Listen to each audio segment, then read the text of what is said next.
search is over and arrest warrant is produced. Now she says we can't come in.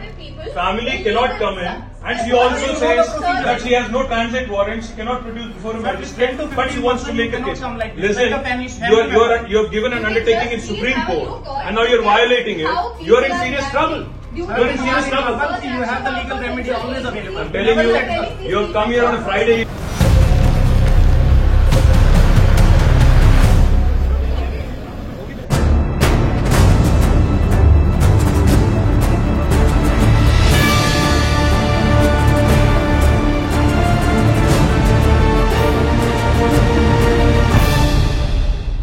Welcome to I dream. Delhi liquor scam కేసులో MLC కవిత ఎట్టకేలకు arrest అయ్యారు. ఈ రోజు ఉదయం ఢిల్లీ నుంచి వచ్చిన ఈడీ బృందాలు దాదాపు 10 గంటల సేపు ఇంట్లో సోదాలు చేశారు. చేసిన తర్వాత ఈ రోజు 5:20 అరెస్ట్ చేసినట్టుగా ED joint director Jogendra Singh ఈ కవిత భర్త అనిల్కి ఒక లెటర్ కూడా ఇచ్చి చేశారు. కానీ మధ్యలోనే మాజీ మంత్రి కేటీఆర్ హరీష్ రావు రావడం, ఇంట్లోకి వచ్చిన తర్వాత అరెస్ట్ వారెంట్ లేకుండా ఎలాగొచ్చారంటూ, ట్రాన్సిడెంట్ వారెంట్ లేకుండా ఎలాగొచ్చారంటూ ఈడీ అధికారులతో పూర్తిగా వాగ్వాదం దిగారు. అయినా అవన్నీ పట్టించుకొని ఈడీ కొద్దిసేపటి క్రితమే కవితను అరెస్ట్ చేసి స్పెషల్ ఫ్లైట్ లో ఢిల్లీకి తీసుకెళ్లారు. అయితే వారెంట్ ఉండే అవసరమా, ట్రాన్సిడెంట్ వారెంట్ ఏంటి అనే విషయాన్ని స్కాట్లాండ్ నుంచి అడ్వకేట్ రాజీవ్ రెడ్డి గారు ప్రస్తుతం మనతో లైవ్ లో ఉన్నారు. ఆయన అడిగి కవిత అరెస్ట్ అని ఏ విధంగా చూడాల్సి వస్తుంది, కేటీఆర్ చెప్తున్న మాటల్లో నిజమెంత, దానివల్ల ఉపయోగం ఏముంది, లీగల్ గా ఏం జరగబోతుంది, కవితని రేపు ప్రొడ్యూస్ చేసిన తర్వాత ఏ సెక్షన్ లో అరెస్ట్ చేసింది, అంటే మల్టీ లెవెల్ ఎంఎల్ఎం పిఎల్ఎం కాబట్టి ఎన్ని రోజుల్లో ఆవిడ బెయిల్ వచ్చే అవకాశం ఉందా, లేదు లోపల ఇంకా ఎంతకాలం ఉంటారనే విషయాన్ని రాజీవ్ రెడ్డి గారు చెప్తారు. రాజీవ్ రెడ్డి గారు నమస్తే అండి. నమస్తే రాజీవ్ రెడ్డి గారు, ఇప్పుడు చూస్తున్నాం కవిత అరెస్ట్ తర్వాత ఇంట్లోకి వచ్చిన తర్వాత కేటీఆర్ చాలాసేపు వాళ్ళతో ఆర్గ్యుమెంట్ చేశారు. ఆ ఆర్గ్యుమెంట్ లో అసలు ఏమైనా ఫస్ట్ ఉందంటారా, లేదు ఏదో టైం పాస్ కోసం చేసినట్టు అనుకోవచ్చు? ఎందుకంటే సుప్రీంకోర్టులో ఈ ఇష్యూ పెండింగ్ ఉంటున్నప్పుడు కూడా ఇది ఈ విధంగా మీరు అరెస్ట్ చేయడం కరెక్ట్ కాదు, రేపు లీగల్ గా మీరు ప్రొసీడ్ అవుతారు, తర్వాత మీరే ఇబ్బందులు ఎదుర్కొంటారంటూ ఒక దశలో కేటీఆర్ ఈడీ అధికారులకి ఒక చిన్న వార్నింగ్ ఇచ్చినట్లుగా అనిపిస్తుంది. మీరేమంటారు? నమస్కారం అండి. నమస్తే. ఇప్పుడు ఇష్యూ ఏంటిదంటే, కేటీఆర్ గారు ఏదో క్లిప్ నేను చూస్తా ఉన్నా, ఆయన 2-3 విషయాలు సర్చ్ కోసం వచ్చి అరెస్ట్ చేశారు, అరెస్ట్ వారెంట్ ఇచ్చారు, ట్రాన్సిట్ వారెంట్ లేకుండా ఎట్లా అరెస్ట్ చేస్తారు అని అంటున్నారు. ఇదే పదే చెప్తున్నా, మనకి ఉన్న పరిజ్ఞానం అంతా లీగల్ పరిజ్ఞానం తెలుగు సినిమాలే.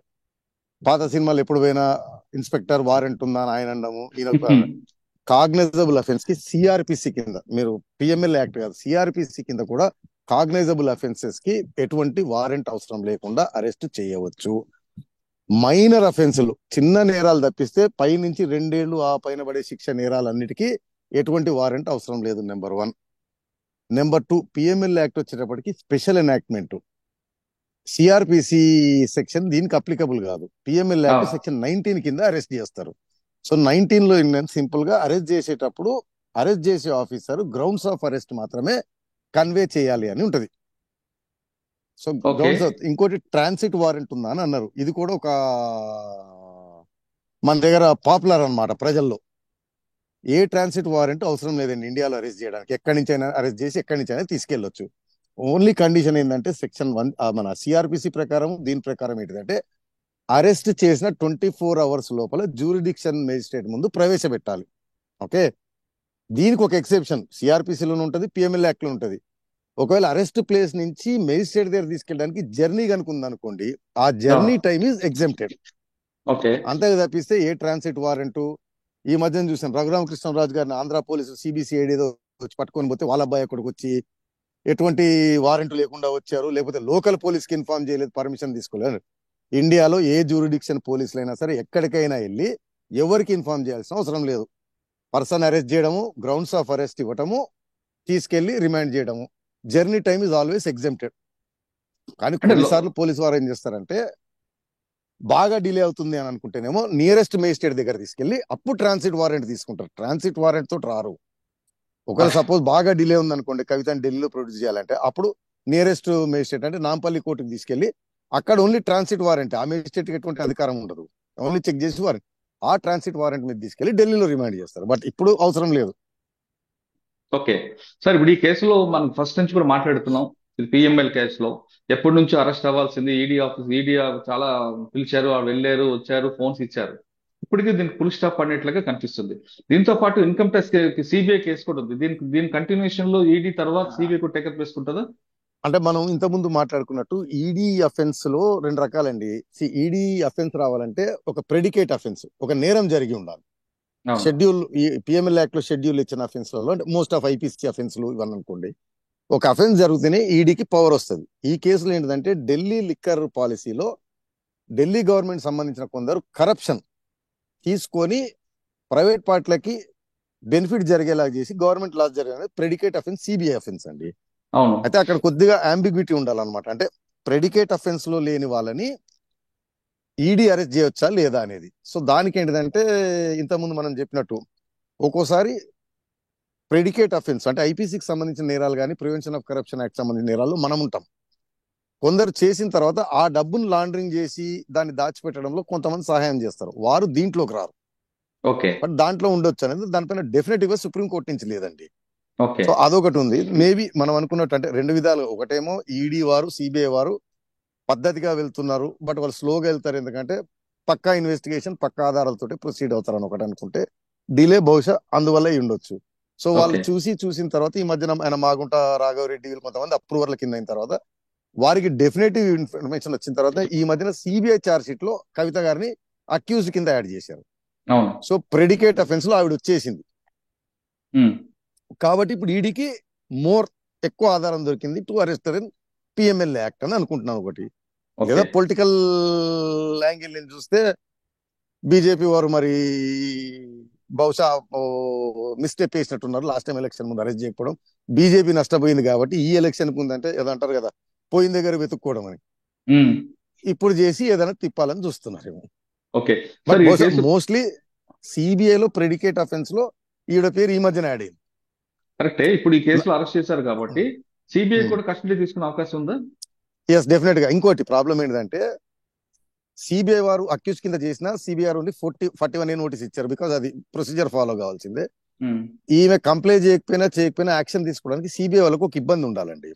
ఉహు. జనరల్ కన్సెంట్ తెలంగాణలోకి రావడానికి అది జీవో పాస్ చేసి రద్దు చేసింది కేసీఆర్ గారు గవర్నమెంట్, పోయిన అవును. గవర్నమెంట్. అవును. సో దాంతో ఏమన్నా అంటే దానిలో కూడా చిన్న అంబిగ్యూటీ ఉందండి. జనరల్ కన్సెంట్ స్టేట్లు రద్దు చేసినప్పుడు రూల్ ఏంటిదంటే స్టేట్ లో జరిగిన నేరాలకి సిబిఐ ఎంక్వైరీ చేయడానికి వీల్లేదు. బట్ కొన్ని హైకోర్టు జడ్జిమెంట్లు ఏంటిదంటే ఇంకో దగ్గర సపోజ్ ఢిల్లీలో నేరం జరిగింది, తెలంగాణకు వచ్చి చేయొచ్చు అని కొన్ని ఉన్నాయి, ఇంకా కొన్ని ఏమో అరెస్ట్ చేయొచ్చు అని అంబిగ్యూటీ ఉంది దానిపైన. సో సిబిఐ వారు కాస్త ఏమన్నా తటపటాయించుంటారు తెలంగాణకు వచ్చి తీసుకోవడానికి. సో ఇప్పుడు ఈడీ వాళ్ళు తీసుకొని ఢిల్లీకి తీసుకెళ్లారు కాబట్టి రేపు ఎల్లుండి అయిన తర్వాత సిబిఐ వారు కూడా కోర్టులో పిటిషన్ ఇస్తారు కస్టడీ ఇమ్మని చెప్పి. అచ్చా. అంటే మీరు చెప్తున్నట్లుగా ఢిల్లీ పోలీస్ యాక్ట్ ప్రకారం సిబిఐ నడుస్తుంది కాబట్టి మీరు అన్నట్లు చిన్న ప్రాబ్లం వచ్చి ఉండొచ్చు. కానీ ఇప్పుడు ఆమె డైరెక్ట్ గా ఢిల్లీ వెళ్ళింది కాబట్టి ఈజీగా ఈ కేసులో కూడా ఆమె రిమాండ్ చూపించారు. ఇప్పుడు సిబిఐ వారు కూడా కస్టడీ 100% తీసుకుంటారు, ఎందుకంటే 41 నోటీస్ ఇచ్చారు, she did not comply. Okay. కానీ ఆ కవిత కేటీఆర్ అన్నట్లుగా సుప్రీంకోర్టులో ఉంది, ఇప్పుడు పెండింగ్ ఉంది కాబట్టి అరెస్ట్ చేయడానికి ఇది లీగల్ గా కాదు ఇల్లీగల్ గా వెళ్తున్నారు, మీరు రేపు పొద్దున్న మేము ఖచ్చితంగా కేసు సుప్రీంకోర్టులో వేస్తాం, మీరు ఫిక్స్ అప్ అవుతారని ఆయన ఒక వార్నింగ్ ఇచ్చినట్టు తెలుస్తుంది. దీనికి రెండు విషయాలండి. ఒకటి ఇప్పుడు అదే నేను చెప్పింది, అందరూ ఏమంటారు న్యాయశాస్త్ర కోవిదులు అయిపోయి మాట్లాడారు. ఆయన ఇప్పుడు సుప్రీంకోర్టులో ఎటువంటి ఆర్డర్ అయితే లేదు, బట్ వీళ్ళ కంటెన్షన్ ఏంటంటే ఓవరాల్ గా ఏదో సుప్రీంకోర్టు అంది ఈడీకి సంబంధించిన అడ్వకేట్ ఏదో అండర్టేకింగ్ ఇచ్చారన్నారు, అది నేను చూడలేదు, ఎవరు చూడలేదు. అది ఉండగా వీళ్ళు చేయరండి. సో దాంట్లో ఏదో అంబిగ్యూటీ ఉంది, దాంట్లో ఏదో లొసుకుంది కాబట్టి అరెస్ట్ చేశారు. వన్.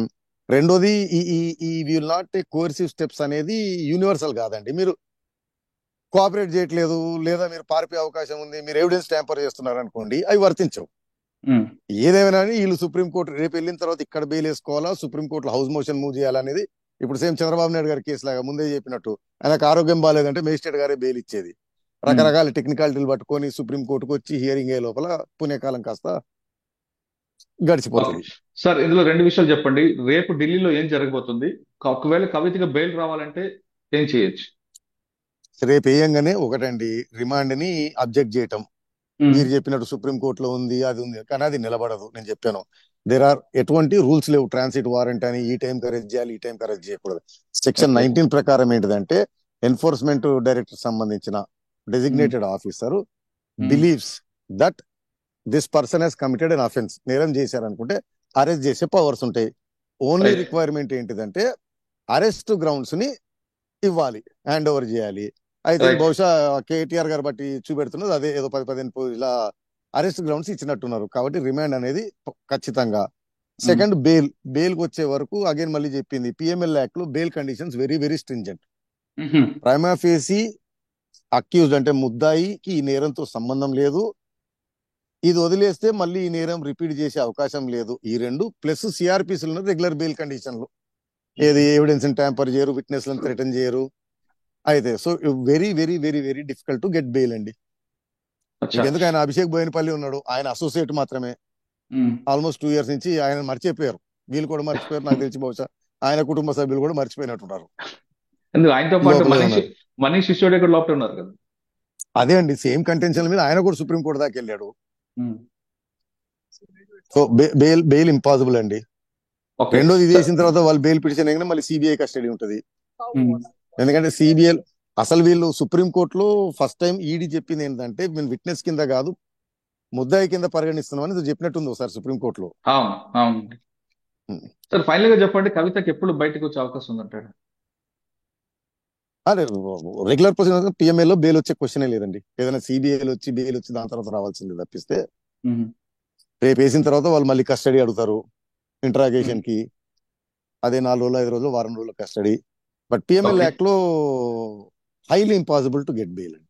రైట్ అండి. సార్ రేపు మీరు చెప్తున్నట్లుగా హౌస్ మోషన్ వెళ్తే అదే హౌస్ మోషన్ కి వెళ్ళి సుప్రీం కోర్టుని అప్రోచ్ కావటము. But I don't think supreme court వీటిలో ఇంటర్ఫియర్ కాదండి, కింద నుంచి రండి అంటది. వచ్చా మీకు గుర్తుందో లేదో, మనీష్ సిసోడియాకి పరిగెత్తకుండా సుప్రీం కోర్టు హైకోర్టుకి వెళ్తే కింద అవును. కోర్టుకి వెళ్ళండి అన్నారు, మళ్ళీ కింద నుంచి పైదాకా వెళ్ళాడు ఆయన. ఇదే గ్రౌండ్స్ మీకు ఏమైనా ఉంటే కింద చెప్పుకోండి అని అంటారు. ఓకే. ఫైనల్ అంటే గా అరెస్ట్ చూస్తుంటే ముందుకి ఏదైనా రిలీఫ్ ఉంటది కానీ ఒకసారి జరిగిపోయిన తర్వాత కష్టం అనమాట వెనక్కి తీసుకోవడం. ఇక కాసేపు ఒప్పుకొని కొన్ని రోజులు లోపల ఉంటామని చెప్పి ఉండాల్సిందే. వచ్చా అది కవిత అయితే ఢిల్లీ జైలుకి వెళ్లాల్సిందే, ఖచ్చితంగా. ఢిల్లీ జైల్లో ఉండాల్సిందే అంటారు. ఏ ట్రాన్సిట్ వారెంట్ అవసరం లేదు, ఏ వారెంట్ అవసరం లేదు. సార్ ఇందులో రికవరీ ఏమైనా కనిపిస్తుంది అంటారా? చూపిస్తారా వాళ్ళు?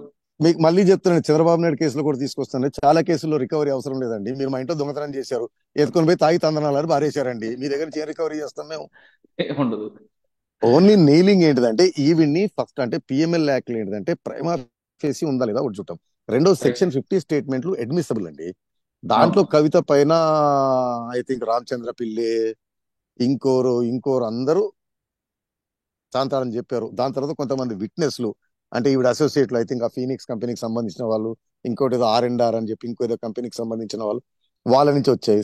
తర్వాత ఏం చేశారు, వట్నాలోపల్లి ఏదో ప్రాపర్టీ రామచంద్ర పిల్లే పేరు మీద ఉంది, అవును. అది డెఫినెటివ్ గా వైట్ ట్రాన్స్ఫర్ ఫ్రమ్ ఈ లిక్కర్ ప్రొసీడింగ్ ద్వారా వచ్చిన డబ్బుతో కొన్నాడు అని. బట్ అవును. బ్యాక్ టు బ్యాక్ తీసుకెళ్లి ఆయన శ్రీనివాసరావు అనుకుంటా, ఆయన కన్ఫెషన్ ఏంటిదంటే రామచంద్ర పిల్లేకి నేను కవిత గారు చెప్తేనే డబ్బులు ఇచ్చాను అన్నాడు. అవును. సో అది రామచంద్ర పిల్లే డబ్బు కాదు అనేది యా. అక్కడి వరకు అయితే ఎస్టాబ్లిష్ చేసి ఒక ప్రాపర్టీ, ఒక మనీ ట్రేలు, ఆ మనీ ఆరిజినేటింగ్ శ్రీనివాసరావు కన్ఫెషన్ కవిత గారు చెప్తే నేను అది ట్రాన్స్ఫర్ చేశాను.